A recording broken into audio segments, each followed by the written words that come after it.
No tengo mucho. Bueno, como les decía, esta clase tiene dos partes. Una parte que es lo que es compromiso renal, que es la parte clínica, y el tratamiento del compromiso renal, que tiene, digamos, sus lineamientos puntuales, y la parte de tratamiento general del lupus, que la vamos a ver después, ¿sí? Espérenme, ¿qué pongo así? Si no, no veo la diapositiva.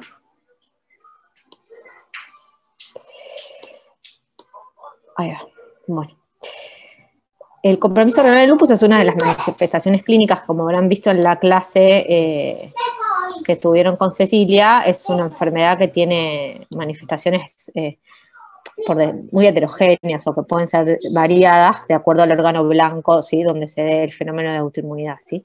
El riñón es un órgano blanco que es importante por varias cosas. Una, porque es frecuente, y la otra porque da mucha morbimortalidad, sobre todo morbilidad, ¿sí? Porque hay algunos pacientes que van a terminar en falla renal crónica y algunos de estos en trasplantes, ¿sí? La mayoría, en realidad hasta un 60-50% de los pacientes con lupus pueden tener compromiso renal. En general, cuando estas formas son severas, se presentan en el debut de la enfermedad, ¿sí? En los primeros años de la enfermedad. Y como les decía, es importante hacer un diagnóstico temprano y un tratamiento muy agresivo de inicio, sobre todo en las formas más severas, ya que entre un 15%, un 10%, un 20% van a tener enfermedad renal terminal a largo plazo, ¿sí? Van a terminar en diálisis. Así que por lo que les decía, yo por ahí hablo y después en la diapo, pero les voy repitiendo y si es muy aburrido me dicen. Así que esto es importante porque es una causa importante de morbimortalidad, ¿sí? Hay muchas estructuras del riñón que pueden afectarse. Lo más común es que se afecte el glomérulo, ¿sí?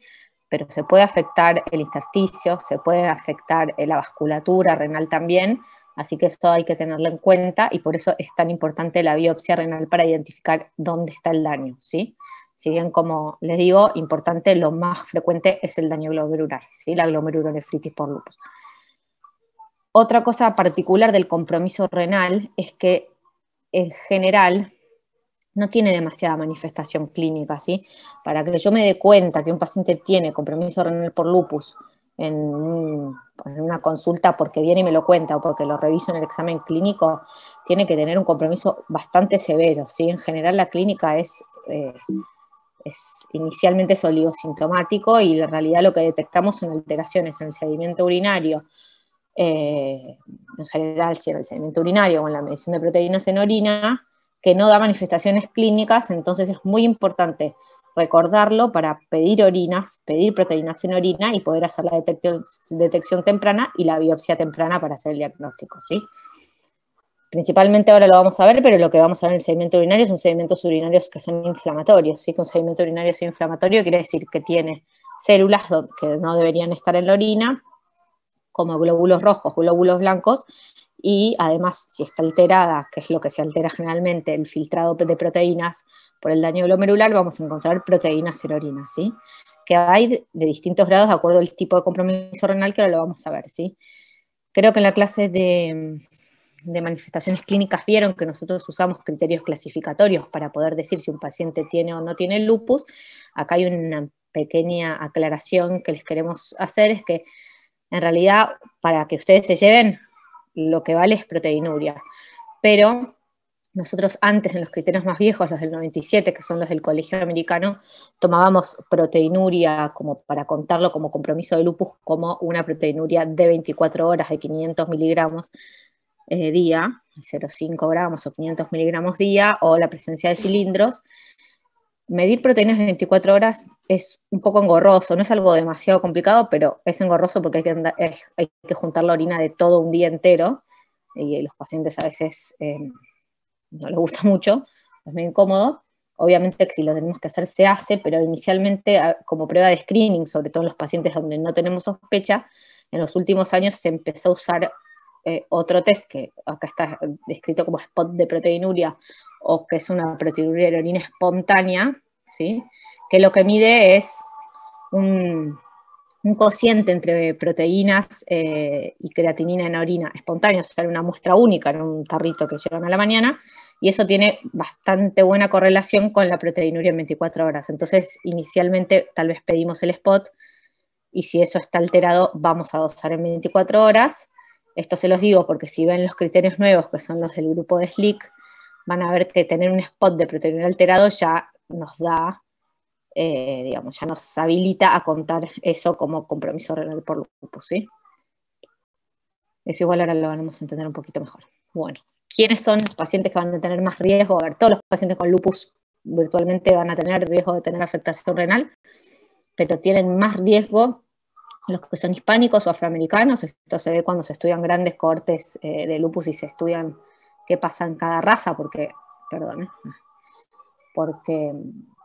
hay algunas diferencias, ¿sí?, entre raza blanca, hispánica, afroamericana y asiática. Los hispánicos y los afroamericanos tienen más tendencia a tener compromiso renal. Pacientes que tienen más actividad, que tienen mayores niveles de anti-ADN, también tienen... Ay, no suele pasar eso. Esperen, porque está como en presentación. Debería quedarse. Tienen, digamos, más actividad o más anti-ADN, también tienen más riesgo de compromiso renal. Algunos reportes hay de que pacientes que tienen positivo el anticuerpo anti-RNP también tendrían algo más de riesgo, y esto que tiene un poco que ver con lo que les dije del ADN, los que tienen mayor actividad renal, mayor actividad lúpica generalizada, también tienen más riesgo de tener compromiso de riñón. Y esta lista en realidad lo que nos habla es de todos estos pacientes que tienen compromiso renal, quienes van a tener más riesgo de ir hacia diálisis, ¿sí?, enfermedad renal terminal y o trasplante. Es una lista larga, pero si la piensan lógicamente, no tiene demasiada complejidad. En realidad los varones, siempre que hay lupus en varones, piensen que es más grave, ¿sí?, que es una enfermedad que mayormente es de mujeres en edad fértil, como ya habrán visto también. Cuando el lupus afecta al hombre, en general es más severo. La raza ya lo hablamos. Obviamente que si vos tenés más actividad, porque tenés un lupus más agresivo, vas a tener peor pronóstico renal. Si ya vos debutás con deterioro del filtrado, con creatinina basal elevada, por ejemplo, también vas a tener peor pronóstico renal. Normalmente lo que nosotros vemos es el sedimento urinario inflamatorio, y es raro que vengan los pacientes con urea alta y creatinina alta. Ese paciente, si viene con urea y creatinina alta, ya tiene el riñón muy deteriorado, porque hay un margen, digamos, hasta que hay deterioro del filtrado que es bastante amplio. Entonces, si ya viene con la creatinina elevada, o hay dos opciones: o tiene la inflamación hace mucho tiempo y ya, digamos, está pasado y nadie le detectó la nefritis y viene muy avanzada, o es una enfermedad muy severa que por ahí no empezó hace mucho, pero sí es muy agresiva, ¿sí? Lo mismo vale para hipertensión, si están hipertensos, si tienen mucha proteinuria, ¿sí?, o si tienen anemia. Estos son pacientes que, como les digo, tienen mucha severidad o una enfermedad que no estuvo detectada tempranamente, entonces tienen peor pronóstico renal. Los que tienen muchos parámetros de actividad en el laboratorio, que acuérdense que era la elevación del anticuerpo anti-ADN, la hipocomplementemia, también tienen peor pronóstico. Los pacientes que tienen anticuerpos antifosfolipídicos, esto es un grupo aparte porque acá, además de haber glomerulonefritis por lupus, puede ser que haya daño renal por trombosis, ¿sí? Y eso también le da peor pronóstico renal. Pacientes que tienen brotes más frecuentes y más severos, obviamente si se demoró la iniciar el tratamiento, eso también da peor pronóstico. Y en cuanto al tratamiento, hay que iniciarlo tempranamente, como dice acá, pero además hay algunos casos donde uno hace el tratamiento adecuado y no logra que ese riñón mejore, sí, que entre en remisión, que se desinflame completamente. Esos pacientes en los que no logro yo con el tratamiento estándar que el riñón se desinflame, van a tener peor pronóstico renal, porque es una enfermedad más refractaria a tratamiento.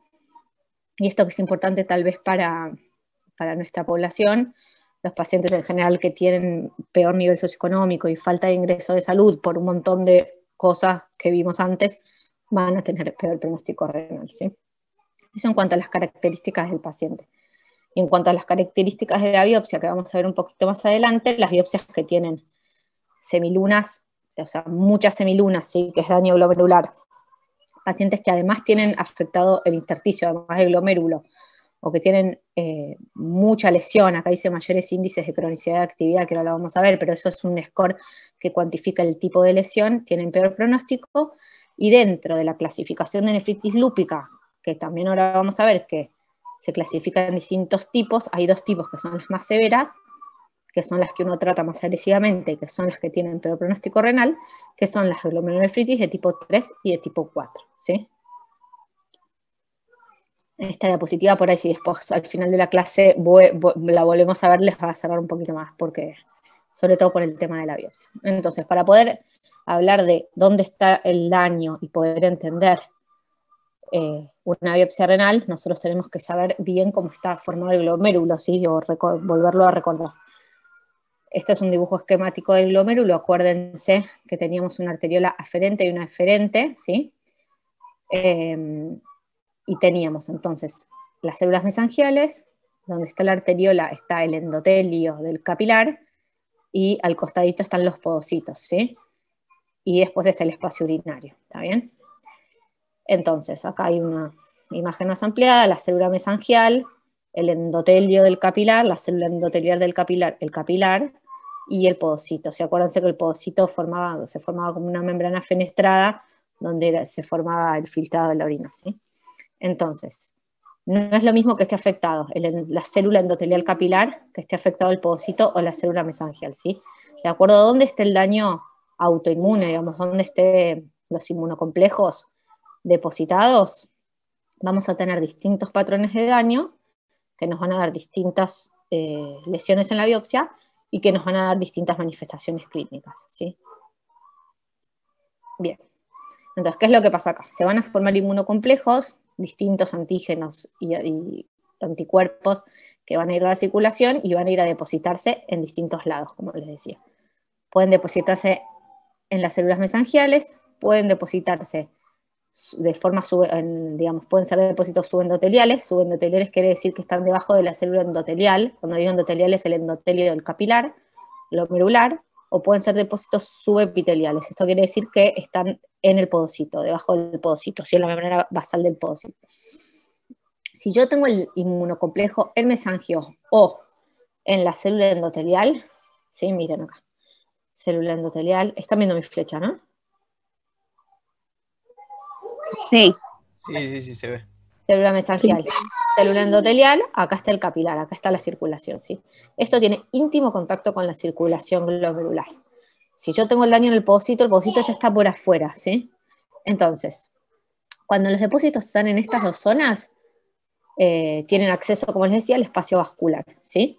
Entonces, se pegan ahí, donde hay inmunocomplejos hay activación de complemento, moléculas inflamatorias, adhesinas, citoquinas, cosas que van a producir quimiotaxis de neutrófilos y células inflamatorias hacia ese lugar, ¿sí?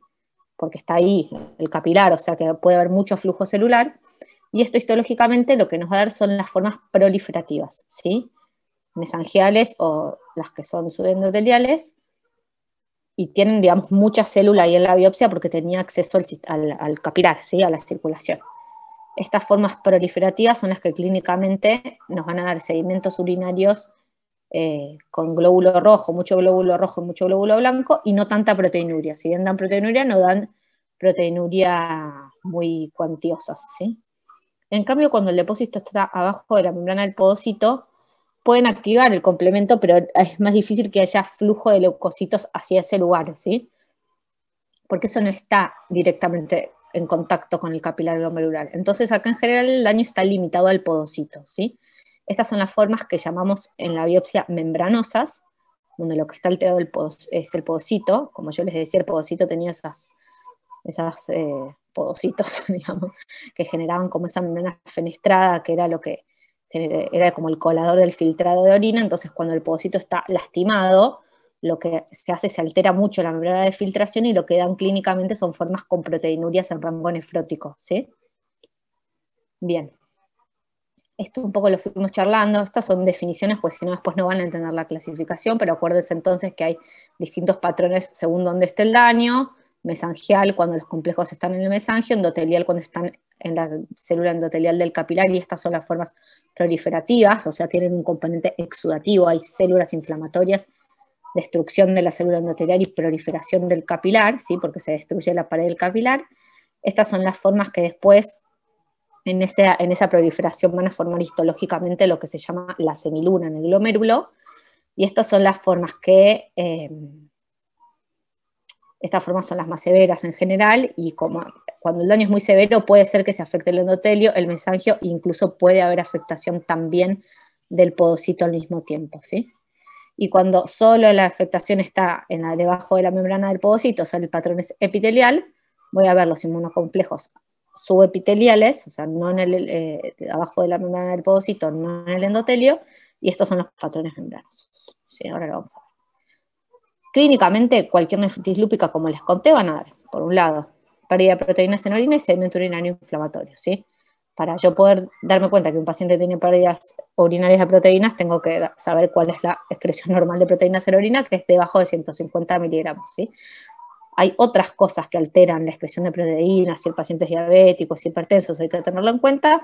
Nosotros paramos la antena arriba de 300 miligramos de proteinuria en 24 horas, y ahí es donde vamos a investigar un poquitito más qué es lo que está pasando en el riñón. La albuminuria es otro valor que se puede usar para medir proteínas en orina, la verdad que nosotros no lo hacemos, usamos solo la proteinuria, y como les dije, habitualmente vemos el sedimento y lo que se llama tasa de proteinuria y creatininuria aislada, que es el spot de proteinuria, ¿sí? Que es un cociente, como les decía, entre proteínas y creatininas en un tarrito de orina de la mañana, que tiene un valor normal que es 0.2 y que esto correlaciona bien con la proteinuria en 24 horas, o sea, 0.2 sería aproximadamente 200 miligramos de proteinuria en 24 horas, ¿sí? Sobre todo los valores normales y altos, pero no tan altos. Si yo tengo mucha pérdida, no sé, más de 3 gramos de proteínas en orina, entonces acá el spot ya no es tan fidedigno. Pero en valores en rango normal y elevados, pero no tanto, es un valor que es muy útil, ¿sí? Si obviamente esto está alterado, voy a ir a dosar 24 horas, que es lo más preciso. Y lo otro que yo les decía que también tenemos, y que hay que buscar, son alteraciones en el sedimento urinario, ¿sí? ¿Cuáles son? Por un lado, la hematuria, que está definida como más de 5 glóbulos rojos por campo, o la presencia de cilindros hemáticos. Y esta hematuria, como ustedes saben, digamos, cuando uno encuentra sangre en orina, puede venir del riñón o de la vía urinaria, así que tenemos que confirmar que sean glóbulos rojos que vienen del glomérulo. Si el glomérulo está lastimado, acuérdense que los glóbulos rojos van a ser dismórficos, y eso se ve en el microscopio, hay que pedir que se cuantifiquen los dismórficos.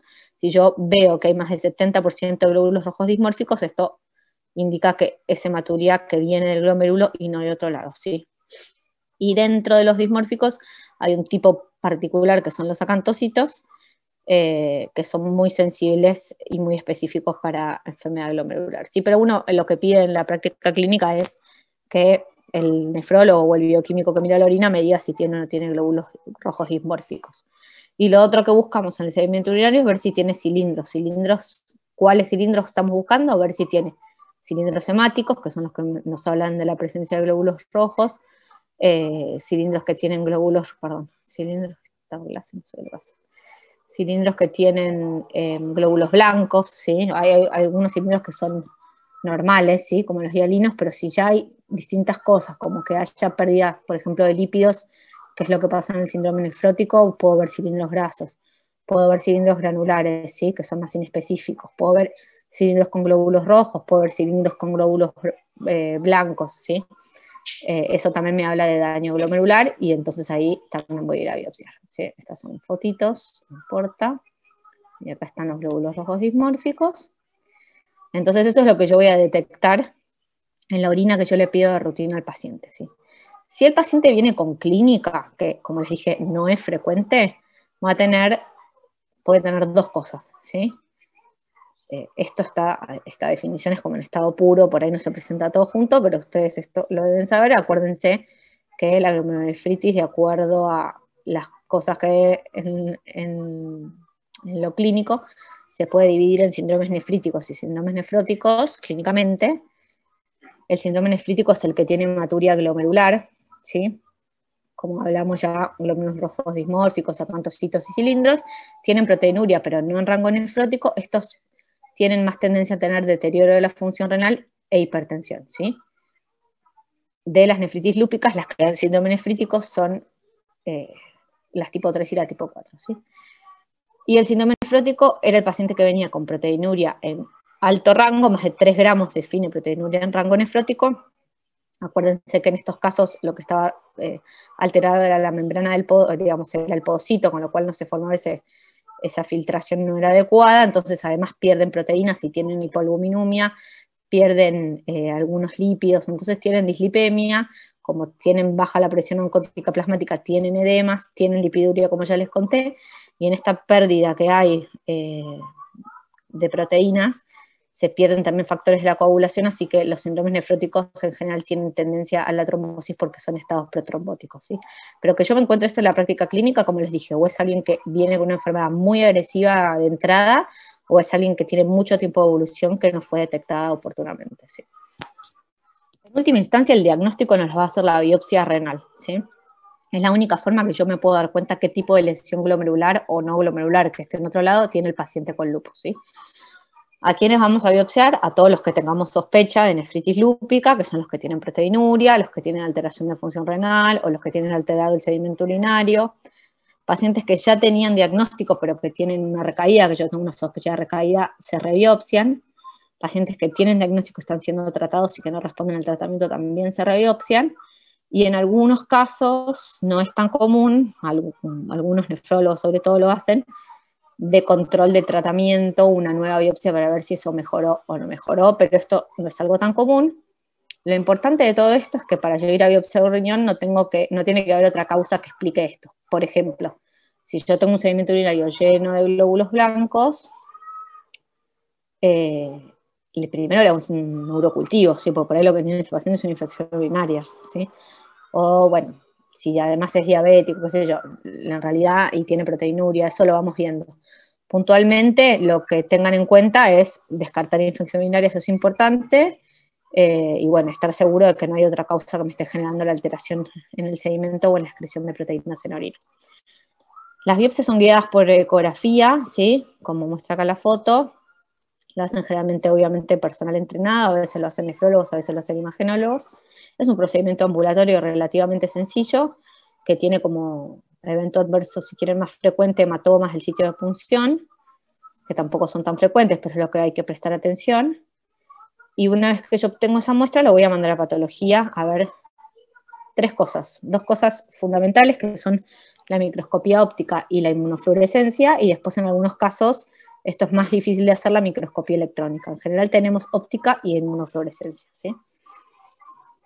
Esto después léanlo tranquilo si quieren, pero es más que nada para que recuerden definiciones más de patología del daño glomerular. Esto es lo que les voy a contar, que es lo más importante.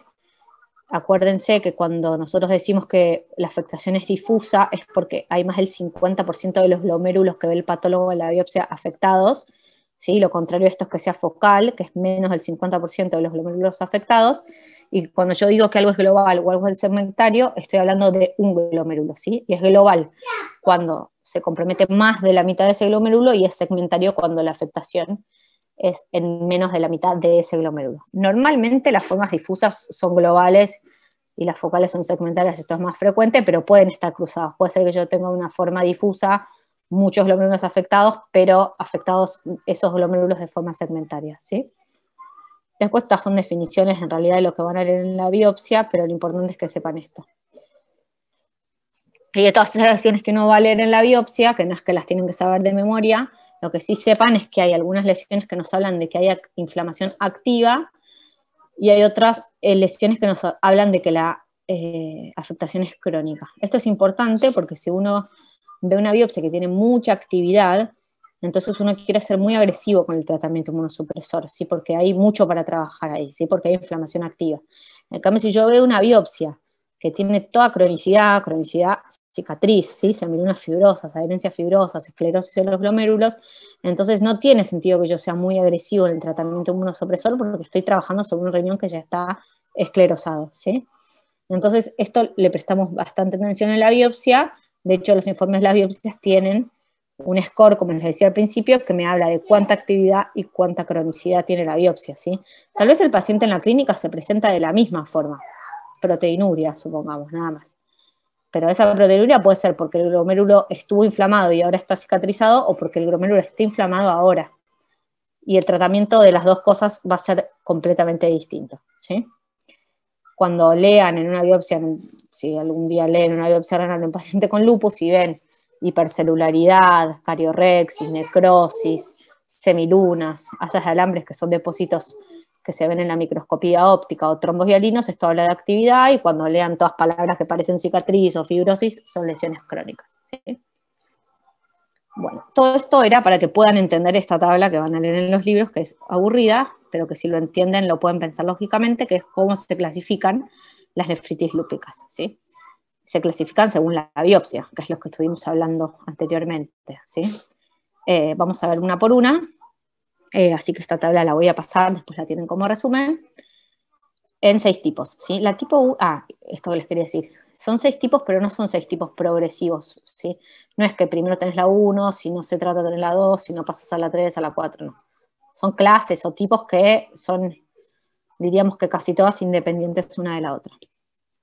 La nefritis lúpica tipo 1, clase 1, es la que se llama mesangial mínima, que cuando yo veo, en general tiene poquitos síntomas, y cuando yo veo la biopsia renal, tiene por microscopio óptico un glomérulo que es completamente normal.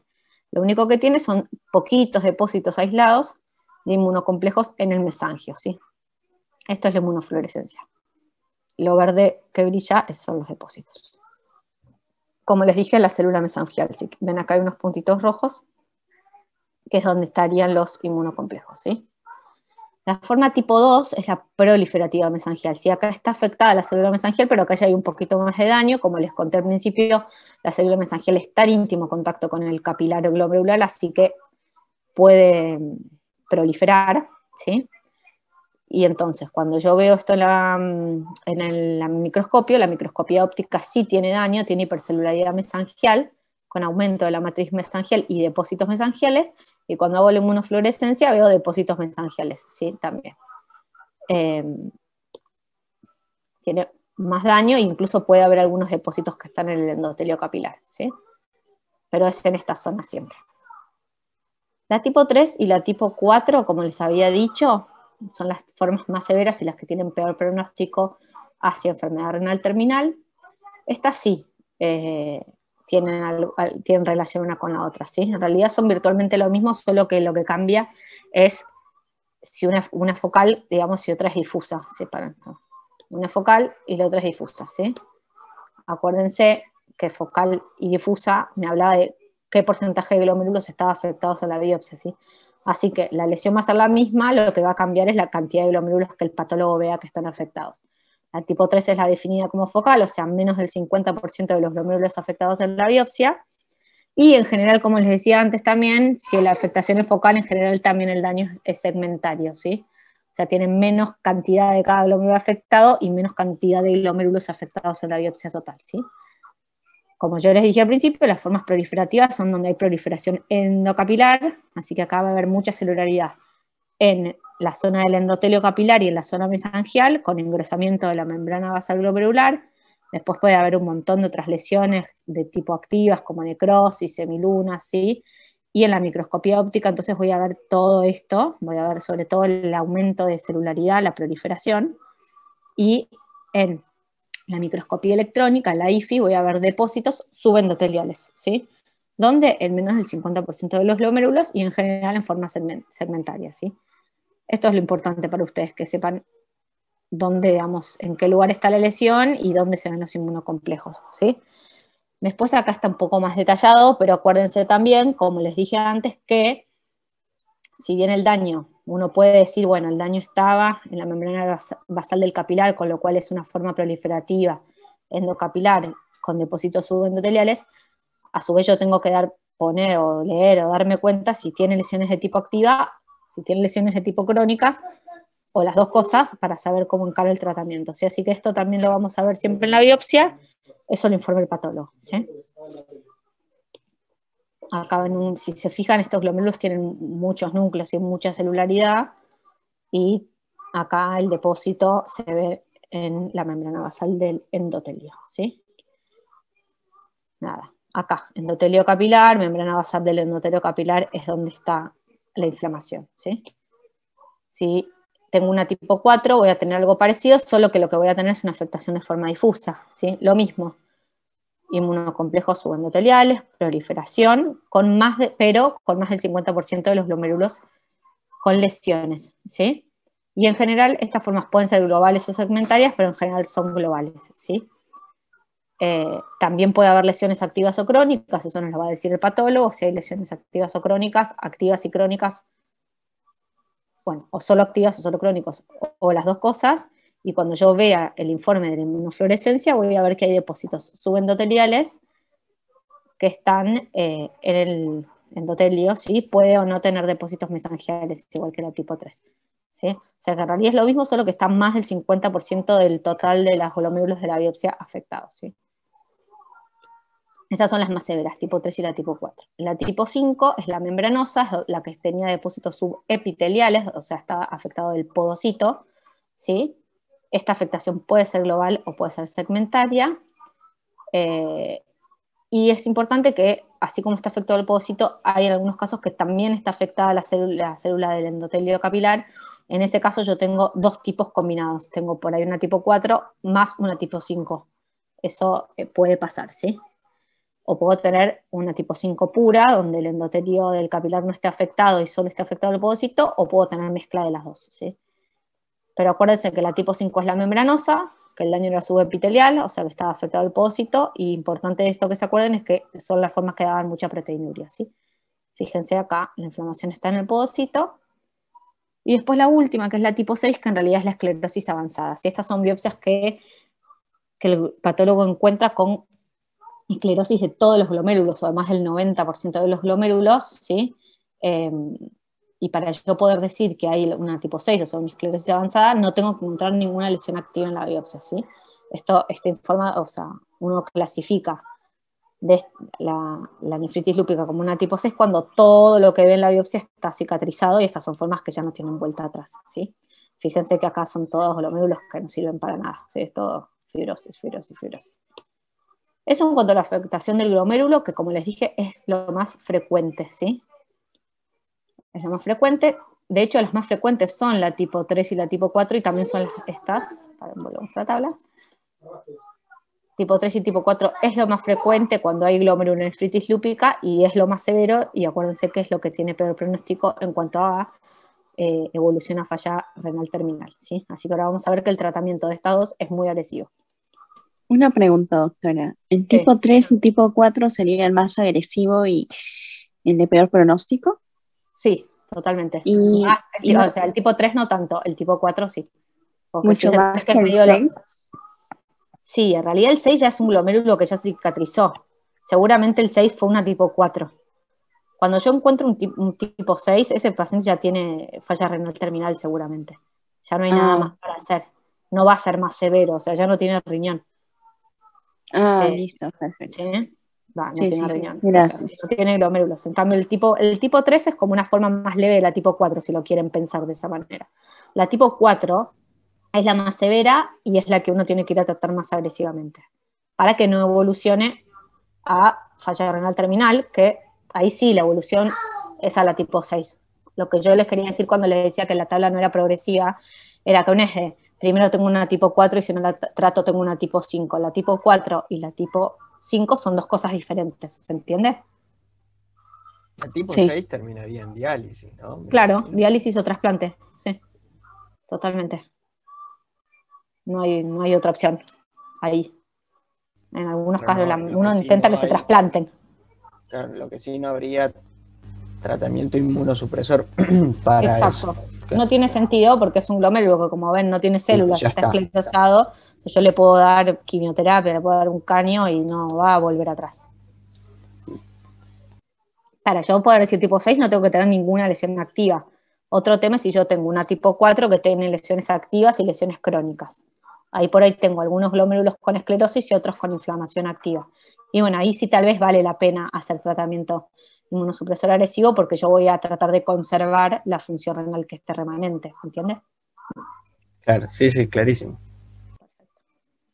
Bien, como les dije al principio también, todo el riñón puede estar virtualmente afectado, así que también la biopsia nos va a informar los túbulos, ¿sí? Porque puede haber nefritis tubulointersticial. En general, cuando hay nefritis tubulointersticial asociado al daño glomerular, esto, digamos, están asociados, y cuando yo además del glomérulo tengo el intersticio afectado, tengo peor pronóstico, ¿sí?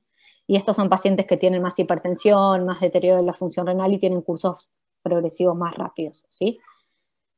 Esto cuando están combinadas, ¿sí? Si hay solo depósitos aislados en el túbulo, eso indica que es un riñón enfermo, pero no le da tan mal pronóstico, pero sí cuando está combinada la inflamación tubular intersticial con la inflamación glomerular, ¿sí? Y lo otro que podía estar afectado es la vasculatura renal, que eso va desde las arterias renales, o las venas renales, digamos, vasos más grandes, hasta los capilares chiquititos glomerulares, ¿sí? Y el daño vascular, si es que está presente, puede estar dado por distintas cosas en el lupus, ¿sí? Por un lado, por la inflamación, por la glomerulonefritis lúpica, puede haber depósitos menos complejos en la pared vascular, ¿sí? Y en la microvasculatura. Después pueden tener formas tipo microangiopatía trombótica, con microtrombosis tipo una PTT, en la microcirculatura renal, ¿sí? Puede haber vasculitis también, digamos, estrechamiento vascular, por ejemplo, por inflamación de la pared de las arterias renales, ¿sí? Por necrosis de la pared, que esto puede dar hipertensión, por ejemplo, renovascular. Puede haber trombos en toda la vasculatura y en los glomérulos, y puede haber trombos en la vena renal. Y esto, digamos, de que estas lesiones, digamos, que sustento fisiopatológico tienen, dos. Uno que puede ser por inflamación, como les digo, en el lupus hay vasculitis, si lo ven en la clase de clínica puede haber vasculitis cutánea, puede haber distintos tipos de vasculitis, y para esto el riñón no está exento, eso sería por el lupus, por la inflamación del lupus, y la otra gran fisiopatología del daño vascular es la trombosis, porque estos pacientes que tienen lupus, recuerden que, no sé si ya tuvieron la clase de antifosfolípido, pero muchas veces el síndrome antifosfolipídico está asociado al lupus.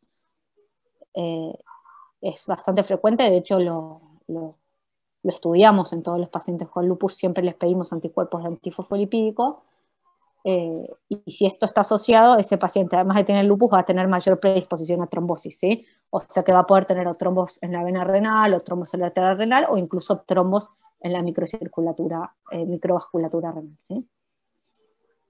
Y obviamente que el tratamiento, si es por trombosis, es anticoagulación. Tal vez también necesite inmunosupresión, pero ahí tengo que pensar que ese paciente tal vez necesita, además de inmunosuprimirse, anticoagularse, ¿se entiende?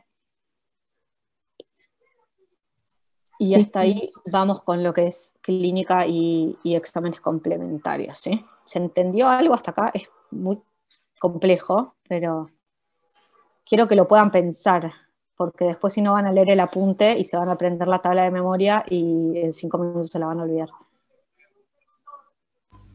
Si todo Sí, esto que les conté les sirve para poder leer la tabla y entenderla, está ganada la clase. sí, creo que además en Patología 1 nos taladraron la cabeza con la nefritis lúpica y esta clasificación, Sí. así que había una base, Ok, me bueno. parece. ¿Se puede hacer una consulta? Sí. En un paciente que tiene una de tipo 6, que vos dijiste que iría a diálisis y después a trasplante, ¿cuánto tiempo puede llegar a estar el paciente en diálisis para aguantar, digamos, hasta el trasplante? No, en realidad no sé, pueden estar años o cuánto tiempo. No, años, pueden estar un montón de años en diálisis. Ah, ok. En realidad eso depende de cuán rápido le llegue el trasplante, si en realidad eso es como que ya, ahí medio que ya pasan a ser pacientes de trasplante renal, como que medio se nos escapan. Claro. Cuanto esté en lista de trasplante es lo que va a tardar el paciente en trasplantarse. Hay gente que está miles de años en diálisis, hay gente que vive hasta que se muere en diálisis, Claro. hay gente que se trasplanta más rápido. En los pacientes jóvenes, en general, uno trata primero de ver que eso lo hace el nefrólogo, ver si tienen algún familiar para poder hacer un trasplante de donante vivo, y si no, van a la lista de trasplante de donante cadavérico. Claro. Y lo que pasa en general con el lupus y el trasplante no está muy claro por qué, sobre todo con los pacientes que solo tienen afectación renal y alguna cosa más, es que cuando se trasplantan el riñón, el lupus medio que se cura, se va. Uno pone un riñón nuevo que evidentemente tiene otra exposición antigénica, digamos, ahí hay algo que cambia en cuanto a la exposición antígeno-anticuerpo, por un lado, y por otro lado también, obviamente, los trasplantes renales están inmunosuprimidos por ser un trasplante, ¿no? Pero Sí. la inmunosupresión de los trasplantes renales, sobre todo, no por ahí al inicio, pero cuando pasan más años, es una inmunosupresión que es leve, ¿no? No es una inmunosupresión muy severa. Y en general lo que pasa es que esos pacientes después no vuelven a tener manifestaciones de lupus, como que medio que se curan, que remiten, como que se Entre duermen. comillas. Sí, y Ok, lo otro que no es bárbaro. nada común es que después vuelvan a tener lesiones en el riñón trasplantado. En general no tienen lupus después en el riñón trasplantado, ¿se entiende? Ok, muchas gracias. Bueno, entonces, si todo esto, es que después por ahí lo procesan mejor, les sirve para entender la tabla de clasificación y entender cómo va a venir el paciente al consultorio, estamos bien. ¿Cómo vamos a tratar? Esto que vamos a ver es lógica pura con todo lo que les estuve contando, ¿sí? Primero, obviamente, cualquier paciente que tiene enfermedad renal, uno le va a dar medidas generales de tratamiento para enfermedad renal. Eso no es ninguna ciencia, que coma poco sodio, que coma poca proteína, que no esté hipertenso. Si tienen dislipemia, se tratan con estatinas. Esto es algo para aclarar, que cualquier paciente que tiene enfermedad renal crónica tiene riesgo cardiovascular y eso es equivalente a tener enfermedad coronaria en cuanto al manejo de estatinas, así que uno digamos, los trata la dislipemia de forma temprana.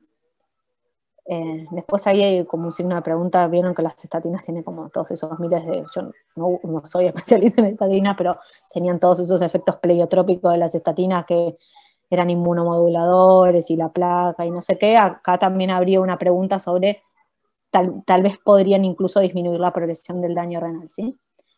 Lo otro que hacemos es tratar de bajar la proteinuria, ¿sí? Si bien la proteinuria es un síntoma de que el riñón está enfermo, tener proteinurias aumentadas daña el riñón, ¿sí? Además. Entonces, cuando hay proteinuria, damos antiproteinúricos, ¿sí? Que son los IECA o los ARA2, o en pacientes que tienen mucha proteinuria, combinamos IECA o ARA2.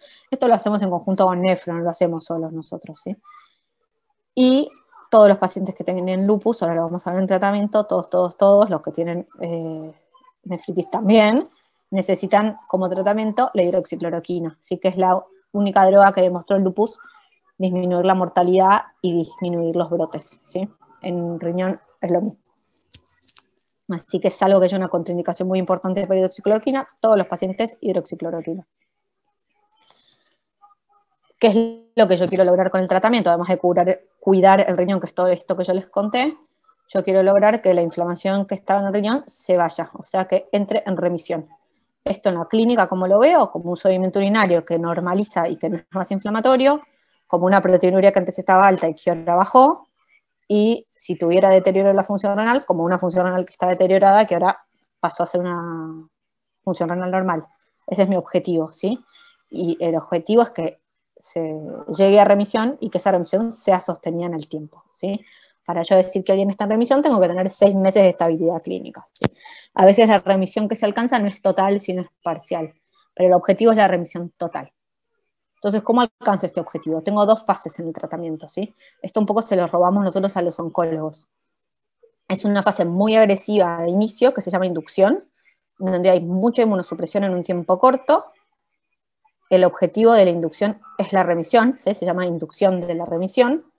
Y una vez que yo alcancé la remisión, tengo un segundo objetivo que es mantener la remisión, y eso se hace con lo que se llama mantenimiento, que son dosis decrecientes de inmunosupresores en periodos más largos, ¿sí? Esto creo que ya se los dije todo, sí. La inducción dura entre 3 a 6 meses de acuerdo al esquema que usemos, y después el mantenimiento en general dura 2 años, más o menos. La tipo 1 y la tipo 2, las mesangiales, ¿sí? Que no tenían gran cosa, si se acuerdan, un poquito de depósitos mesangiales y nada más.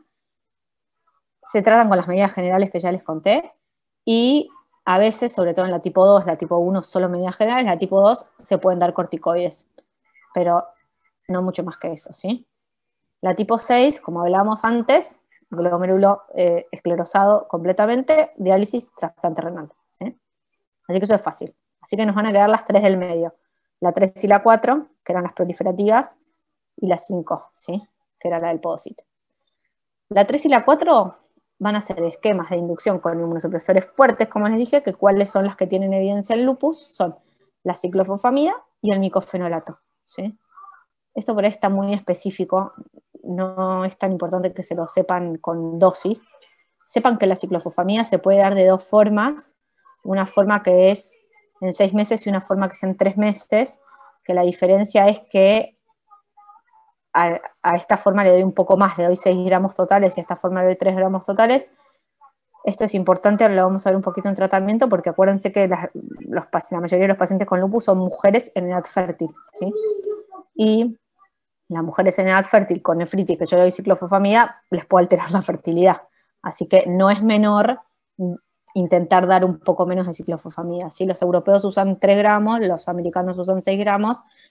Esto lo decidimos medio a ojo de acuerdo a la severidad, si el paciente ya tiene hijos o no tiene hijos o quiere tener demás, y si no, la otra opción de inducción que tenemos es con micofenolato, que es un inmunosupresor que se toma por boca, que en el caso de la inducción damos dosis más altas por 6 meses, ¿sí?